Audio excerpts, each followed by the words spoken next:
Us all having the right to not be killed intentionally, and then having things like cars and dangerous jobs that could lead to an accident, that could lead to death. There's a difference between that and having animals in the ground that we know are there. We have, as of now, no way to necessarily make them leave, and we take the tractors and get the vegetables up.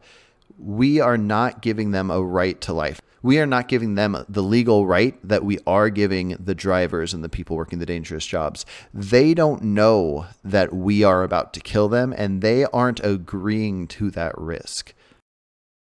Just watching Cosmic Skeptic, he made a couple posts about that I was kind of a little confused by. One that like we're not dogmatists and things like this. Stop being so dogmatic about people avoiding certain animal products. There might be reasons for them to consume animal products based on their like allergies or something like this. Or I just really didn't get to the bottom of what he meant. And I kind of thought maybe he just thinks, oh, maybe there's some lactose in some medication that people need to consume for their allergies or something like that. So I thought maybe it's something like this. I didn't really know. Then I kind of started to like think about Cosmic Skeptic's like ethical position, and I remember he put out a video which I never responded to. There was enough responses on it, and I've been very caught up doing, I do investigative work. I've got a lot of big projects offline that I'm currently doing. I never really responded to him, and I thought, I don't really want to create bad. I disagree with a lot of activists at times, and I think maybe we just philosophically disagree, but we can agree on the end goal or something like this. So I never really like made a response to it. I didn't want like two large activists to be like in some battle over some philosophical disagreement. But it was something along the lines of animals do not deserve rights to their life because we don't even apply that out in practice because animals die in crop production. Therefore, if we thought animals deserved the right to their life, we wouldn't allow them to die in crop production, something along these lines. Again, I'm just spitting this video off the top of my head. I felt compelled to make it. If I'm slightly misrepresenting exact positions, forgive me for it. I'm just giving you my idea of what this position was. It was that animals don't deserve a right to life, actually, because we take away that right to life when we eat crops or something like this. And that was like a interesting position because by that logic, obviously human beings die in incidental deaths in civilization. Through transport, we participate in transport. I drive to get around. Now, I'm knowingly participating in an industry that causes incidental human deaths, and construction, buildings and things like that cause incidental human deaths. Incidental human deaths, and I'm not talking accidental, I'm talking as a result of a certain industry. Incidental human deaths occur on plant farms too. Tractor accidents, combine harvester accidents, people dying in peculiar incidents on farms happen. Okay, there's a lot to unpack here.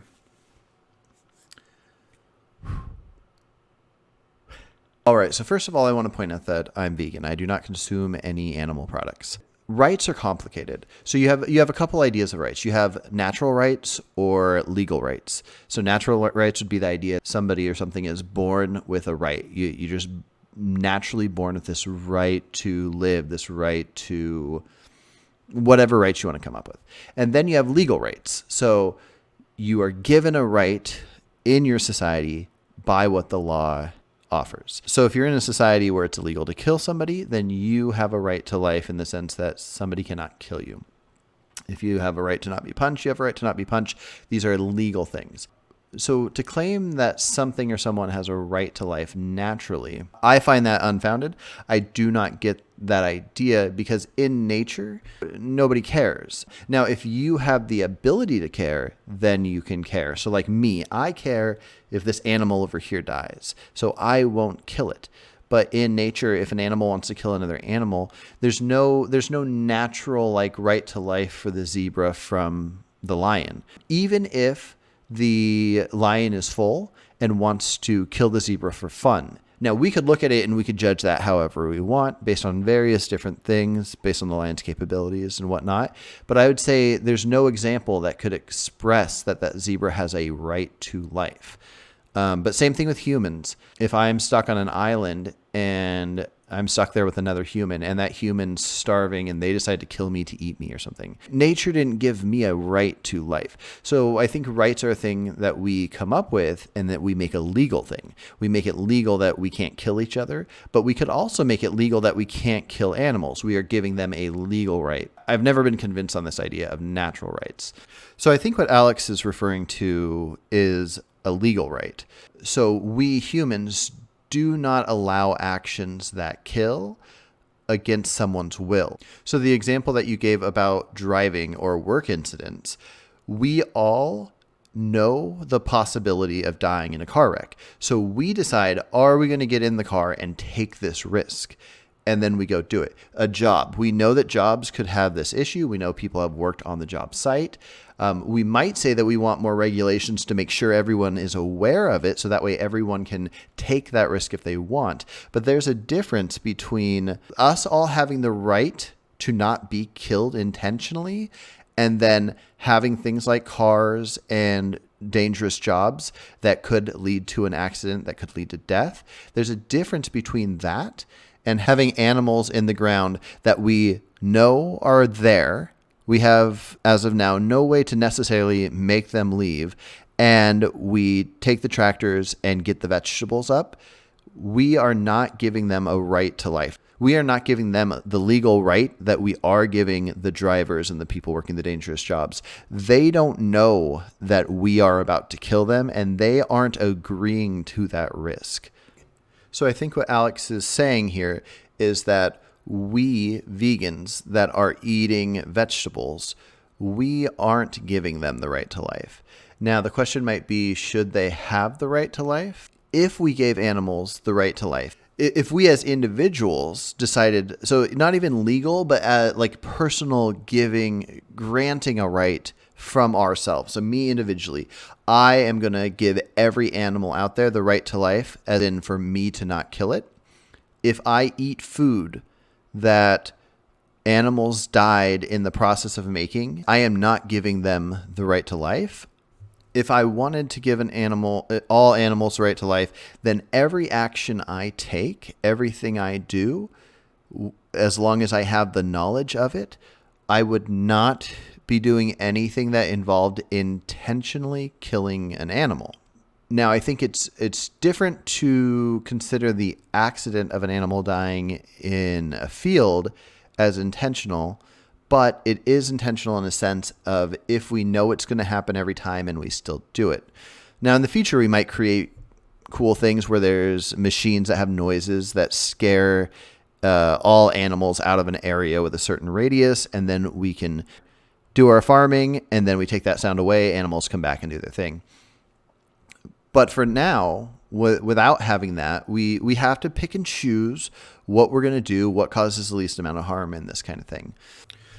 So again, I don't know exactly what CosmicSkeptic said here, but animals do not have a natural right to life. Humans don't have a natural right to life. Humans have a legal right to life. And maybe someday animals will have a legal right to life. And then we have personal rights to life. So all humans, to me personally, have a personal right to life, and animals in most ways to me have a personal right to life. I personally give them that right. I am not going to harm them. To human beings. Imagine if I was like, well, incidental deaths happen to human beings in civilization for many different industries. Therefore, human beings do not deserve rights, basic rights to their own life. That is by a logical extension what he's suggesting. He doesn't believe that, from what I gathered, he didn't believe that animals' deaths could happen in a certain context for crop production, incidental animal deaths, and in a different context could be having their rights violated for, say, mass breeding them, exploiting them, enslaving them, and killing them for needless reasons like food. I guess he never really categorized these deaths differently. He kind of lumped them all in. He didn't say, oh, if animals die in crops, well, they're not really rights violations. A lot of them are incidental, like there might be animals in the way of some type of tractor, which happens on roads too when we drive cars, and sometimes accidents happen in cars as well. Yeah, exactly. So in cars, us humans, we know not to step on the road because if we do, we could get hit, we could die. So if a human in our current society, with the knowledge we all have, steps on the road and gets hit, they took that risk. Animals, it's a bummer that happens because they don't take that risk. I mean, they took the risk, but they didn't know it. If a deer steps on the street, that if their brain is not capable of figuring out how cars work and what a street is, then them stepping on it, they are not taking that personal risk. They are not deciding, I'm willing to risk my life and I'm going on here. We created a thing and we didn't prevent them from being there. And so we did not grant them that right to life. In a similar way, if there's a human that is incapable of figuring out how streets work and cars work because their mental capacity is that low, then it would be on us, and I believe it is, and I think we do this, is we would put them in a special facility. We wouldn't let them just be wandering around, stepping in front of traffic because we want to let them do this thing. We would put them in a facility where they can be taken care of, because if you don't have the function of knowing how a car works, you can't live amongst cars. Crops are interesting because there's different reasons to protect crops. And crops are the only reason we have civilization anyway. If we didn't have crops, we'd be back in the Dark Ages before there was agriculture kind of thing. The population would be a lot less. We need crops, obviously. And funnily enough, crop production, animal agriculture is dependent upon crop production. You couldn't have factory farming and animal agriculture as we do today without. Yeah, I think there's a misunderstanding. I think you might think, and I'm sorry if I'm misunderstanding the situation, but I think you might think that Alex is against crop production. I think he's just testing philosophical limits to morals. So again, as I laid out, I think there's no reason to think that anybody has natural rights. And then when you have legal rights and when you have personal rights, then it really just comes down to what are the limits you're going to go to.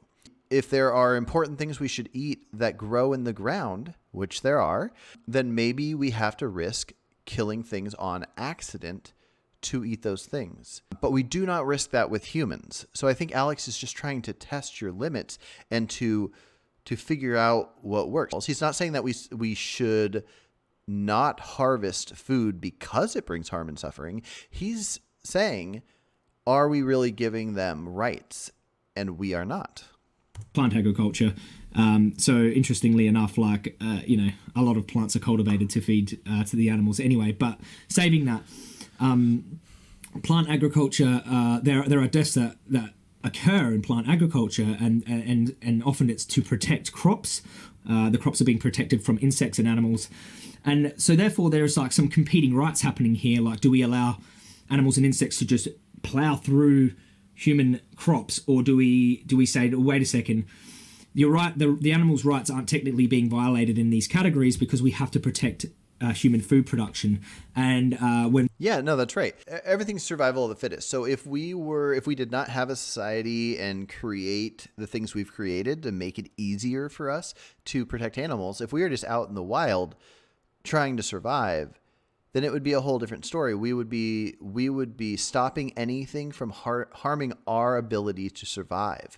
If we built a shelter and a bear was trying to knock it over, and that shelter was the only way we were going to stay warm enough to survive, we would have to kill the bear to stop it from ruining our shelter. It's a survival of the fittest. Same thing if you have a certain amount of food and then an animal comes to get your food. You might have to kill that animal because you're trying to protect your food, your survival, and that's nature. When you go to our advancements that we have now, to where we live separate from the animals, so we don't really have to harm many animals. When we grow our food and there's going to be animals in the area, or let's even just take in our house. So in your house, if a bunch of ants start coming in and getting into your food and harming your food, you might have to set out traps to kill those ants. I'm not a fan of killing ants at all. I'm not a fan.